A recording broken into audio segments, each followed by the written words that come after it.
Em nosso cotidiano, ao nos relacionarmos com as outras pessoas, exprimimos por meio de ações, palavras e sentimentos uma série de elementos ideológicos.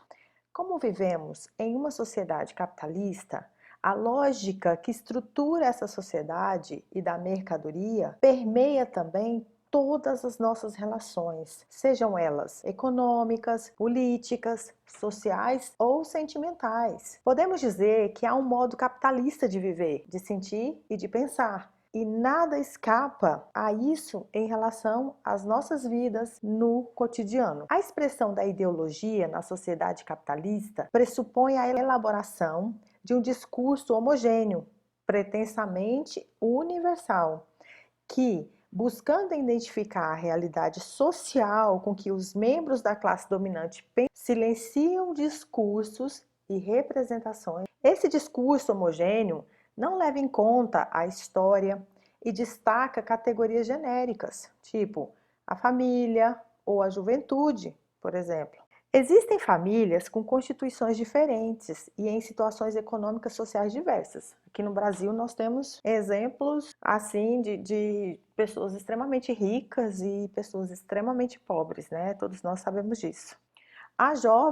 Existem jovens que vivem nas periferias das cidades ou na zona rural, enfrentando muitas dificuldades, bem como jovens que moram em bairros luxuosos ou condomínios fechados, desfrutando de uma privilegiada situação econômica ou educacional. Portanto, não existe a família e a juventude, mas existe famílias e jovens diversos, cada qual com a sua história. O que eu estou querendo mostrar é que não é algo fechado, compactado, muito singular e depende de cada situação, de cada contexto. Outra manifestação ideológica na sociedade capitalista é a ideia de que vivemos em uma comunidade sem muitos conflitos e contradições. Ai, ai, vai vendo. As expressões mais claras disso são as concepções de nação ou de região, como determinado país ou espaço geográfico definido.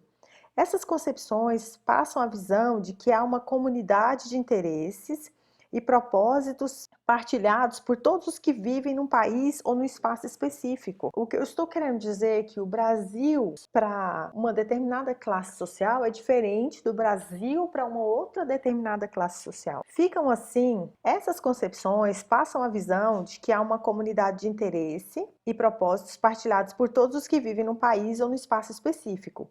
Ficam assim obscurecidas as diferenças sociais, econômicas e culturais, e os conflitos entre os vários grupos e classes, enfatizando-se uma unidade que não existe. Um exemplo disso é a atribuição de determinadas características a toda uma região que tem em seu interior uma diversidade muito grande. É resumir, por exemplo, o estado de Goiás apenas ao consumo de piqui ou a grande proliferação de cantores sertanejos. O estado de Goiás é mais do que isso. É disso que eu estou falando. É comum, por exemplo, pensar que existe no Brasil um nordestino ou um sulista típicos, como se todas as pessoas que vivessem no Nordeste ou no Sul fossem iguais, não havendo conflitos e contradições. Essa ideia é uma construção ideológica, normalmente repleta de preconceitos que impedem a compreensão da realidade social brasileira. A ideologia, ela abarca, ela segura, ela contém uma série de ismos que não são legais. Racismo, machismos. Dentro dessa estrutura chamada ideologia, ela contém uma série de itens que não são legais. A ideologia, ela é positiva ou negativa. Pode ser uma coisa ou outra. Então, dentro da ideologia, eu expresso meu machismo, meu racismo, meu etnocentrismo e assim vai. Eu expresso as minhas ideias porque elas vêm de um outro lugar e eu simplesmente acho que são minhas porque a sociedade toda reproduz, e isso causa uma série de danos que não são positivos e vão perpetuando ações e atitudes que causam danos às pessoas que estão próximas, que são as vítimas. Por exemplo, a ideia de que mulher não pode fazer coisas que homens fazem. É um modo delimitante de dizer, você vem até aqui. Após esse espaço, é espaço de homens. Isso é uma ideologia. Existem ainda outras formas ideológicas que são desenvolvidas sem muito alarde e que penetram no nosso cotidiano. Uma delas é a ideia da felicidade, que para muitos é um estado relacionado ao amor, mas também à estabilidade financeira e profissional, significando bem-estar existencial e material. Entre as várias situações relacionadas à felicidade, a mais focalizada é a amorosa. E isso causa um grande constrangimento a nível pessoal quando não se encontra aquela pessoa que será a cara metade, que fará aquela outra pessoa feliz. E isso é uma construção social e tem como base as ideologias. Por exemplo, uma moça que chega ali nos seus 30 anos, se ela ainda não se casou, não teve um relacionamento sério com alguém, já passa aquela impressão de que ela se tornará balzaquiana, que ela se tornará uma beata. Eu estou usando palavras antigas, e que você pode questionar e dizer, não, os tempos mudaram e hoje as mulheres com 30 anos, elas estão começando suas carreiras. Sim, é verdade.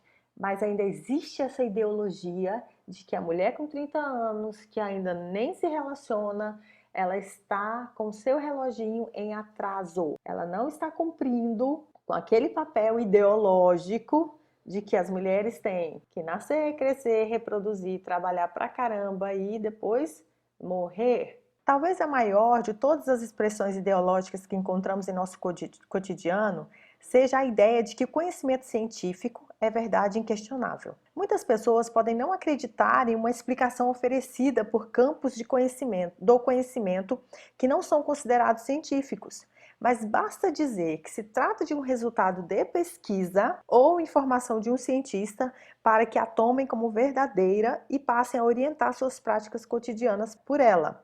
Isso aparece principalmente quando as informações e notícias são veiculadas pelos meios de comunicação e se referem à saúde. Da busca do sentido da vida e as possibilidades de sucesso, a ciência é vista como uma solução para todos os problemas, todos os males, todos os enigmas. Ora, nada está mais distante do conhecimento científico do que a ideia da verdade absoluta e a pretensão de explicar todas as coisas.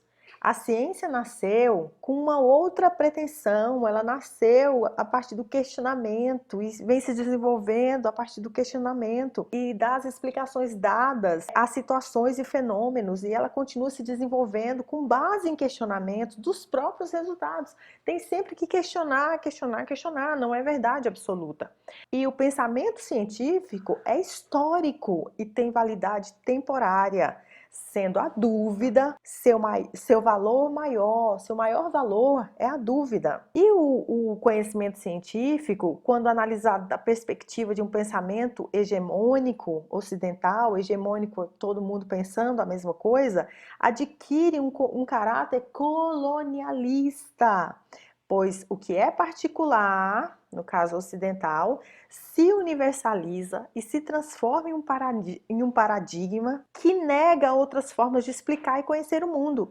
Assim, desqualifica outras culturas e saberes, tido como inferiores e exóticos, como o conhecimento das civilizações ameríndias, orientais e árabes. Então, em resumo, as ideologias do cotidiano que nos abraça todos os dias, elas envolvem toda a nossa vida. Toda a nossa vida. Inclusive, esse lance do culto ao sucesso, onde uma pessoa de sucesso é aquela que alcançou todos os anelos que estão permeando os corações, que é ideológico, que alguém colocou na sua mente, de que você tem passos a seguir e que você deve segui-los e alcançar os objetivos, e essas etapas, elas possuem idades. E se você não as cumpre, provavelmente haverá problemas. Como, por exemplo, você não pode terminar o ensino médio com 25 anos.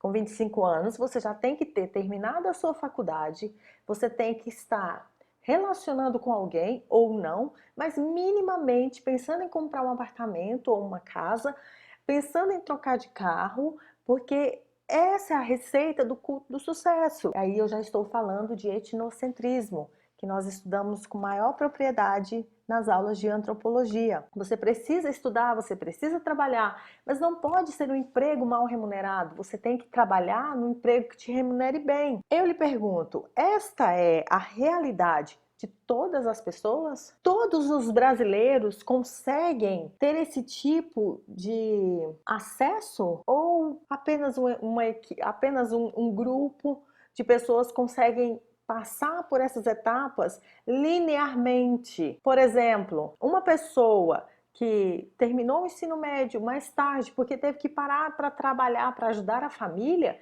essa pessoa ela já sai dessa linha que é traçada ideologicamente. Então, ficamos por aqui. Essa foi uma aula sobre ideologia em nosso cotidiano. Espero que você tenha aprendido. Se houver dúvidas, veja novamente essa aula.